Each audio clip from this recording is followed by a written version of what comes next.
It started like any other Halloween night in Cedarbrook, Illinois. The air was cold and sharp, the kind that made your breath visible under the streetlights. Pumpkins flickered on porches, and the sound of children's laughter carried through rows of maple-lined streets. It was the kind of night that made the town feel alive, buzzing with candy wrappers, costumes, and the soft rustle of leaves underfoot. Every year, the whole neighborhood turned out. Parents strolled in loose groups at the ends of driveways, coffee in hand. Kids darted between houses shouting trick or treat, comparing how full their pillowcases were. It was all so perfectly normal. So ordinary. Until that year. Halloween night, 1998. That's when 4 kids from Cedarbrook vanished, and no one has ever found out what happened to them. Their names were Daniel, Brooke, Charlie, and Emma. Ages 12 to 14.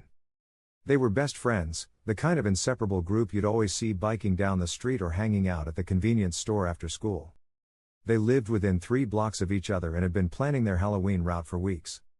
They even made a map, hand-drawn, with little stars marking which houses gave out the good candy. The plan was simple: hit the usual neighborhood loop, meet at the old bus stop by 8, and then head to Daniel's house for cocoa.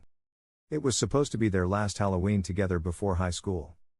At around 6:30, neighbors saw them walking down Birchwood Lane.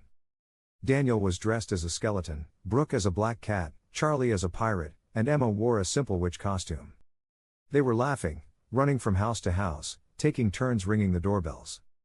Then they reached the end of the street, where the houses grew farther apart and the glow of porch lights faded into darkness. At the edge of the neighborhood stood an old property, number 47 Maple Hill Road. Locals called it the Granger Place. The house had been empty for years, or at least that's what most people thought. Kids in town made up stories about it. Some said an old man still lived there, too afraid to leave. Others swore it was haunted. It was the kind of place you'd dare someone to walk up to just for a scare. But that Halloween, the porch light at 47 Maple Hill was on. And that's where everything went wrong. No one knows for sure what happened after that moment. What we do know comes from fragments, last sightings, small details, and a few clues police found later. A neighbor down the street, an elderly woman named Mrs. Finch, said she saw 4 children standing at the gate around 7:10 p.m. She remembered because it was unusual to see kids that far down, near the old house. She saw the porch light flicker, then the front door creak open. A tall figure in dark clothes stepped out, just a silhouette. She couldn't see the face. The porch bulb buzzed faintly, throwing long shadows across the yard. Mrs. Finch assumed it was someone handing out candy and went back inside. That was the last confirmed sighting of the group.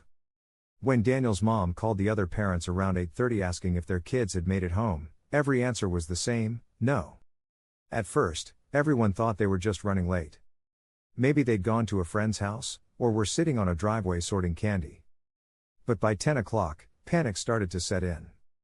By midnight, police were involved. The search began before dawn. Volunteers combed through fields and creeks. Officers went door to door. The kids' bikes were still leaning against Daniel's garage. The hand-drawn map was pinned to his corkboard, the route traced in orange marker. The names written on it, all 4 of them, now felt like ghosts. For 2 days, search teams focused on Maple Hill Road. The Granger House was one of the first places they checked. When officers arrived that morning, the porch light was off. No sound, no movement. The front door was locked. They forced it open. Inside, everything was coated in dust.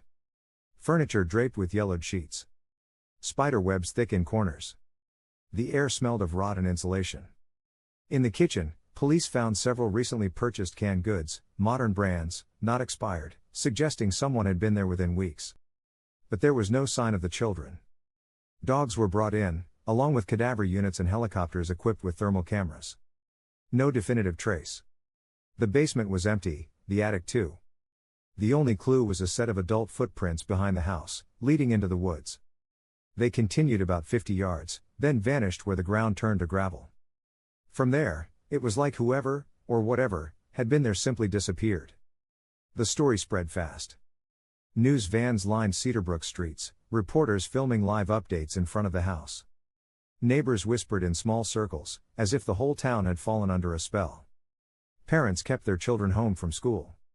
Halloween decorations still hung on porches, but no one took them down. Everyone was afraid to touch anything.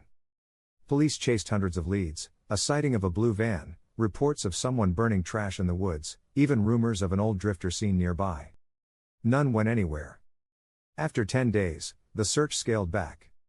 The case went cold. A week later, a woman living half a mile away found a small orange Halloween bucket in her yard. The handle was cracked, and inside were candy wrappers and one folded note that read, "Don't come looking." She turned it over to police. The handwriting didn't match any of the missing kids.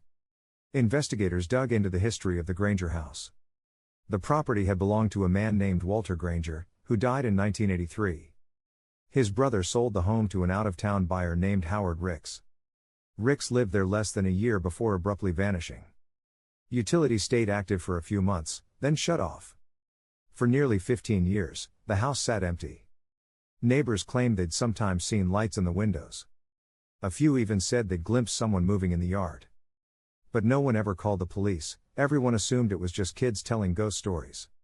When detectives followed up with the local power company, they learned something chilling. About a week before Halloween 1998, someone had requested service reactivation for 47 Maple Hill Road. The name on the form was H. Ricks. The signature didn't perfectly match the original records, but it was close enough that maybe it was him. The company hadn't verified ID in person.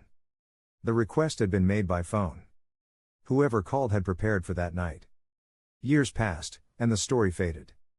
The case stayed open, but no new evidence ever surfaced. Parents warned their kids to stay away from Maple Hill. The city eventually boarded up the house. But the rumors never stopped. Every Halloween, someone would claim to see a faint light in an upstairs window. Some swore they heard knocking or distant laughter. Police dismissed it as folklore. But some detectives weren't so sure. In 2006, cold case investigator Laura Becker reopened the file. She'd grown up nearby and remembered the story. She was known for spotting patterns others missed, and she noticed one immediately.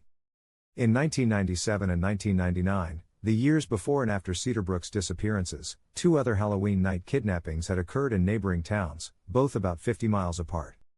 Different counties, different victims, same eerie details, a house with the porch light on at the end of a dark street. Becker traced property and phone records. The name H. Ricks appeared on all 3 addresses.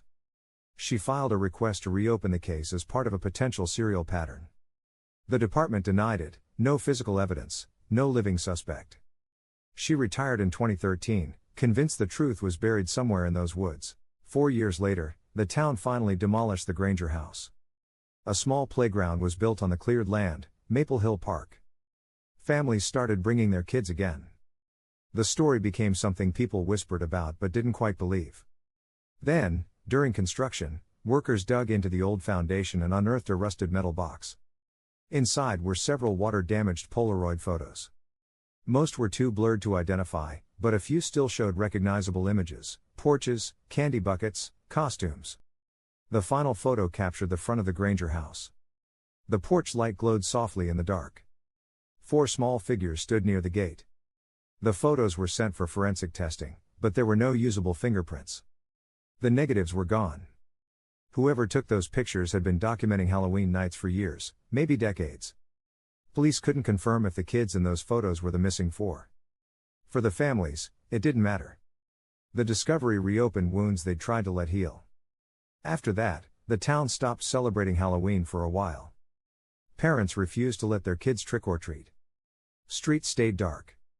Even now, some houses in Cedarbrook keep their porch lights off every October 31st, just in case. No one was ever charged. No bodies were ever found. The case remains one of Illinois' oldest unsolved Halloween disappearances. And every now and then, when the night is cold and the wind moves through the trees just right, people say you can still see that faint glow where the Granger house once stood. Not bright, just a soft, flickering light. Like someone waiting for visitors. Waiting for someone to come knocking again. And maybe that's why no one in Cedarbrook trick or treats down Maple Hill Road anymore. Because sometimes, the light that's meant to welcome you is the one you should never walk toward.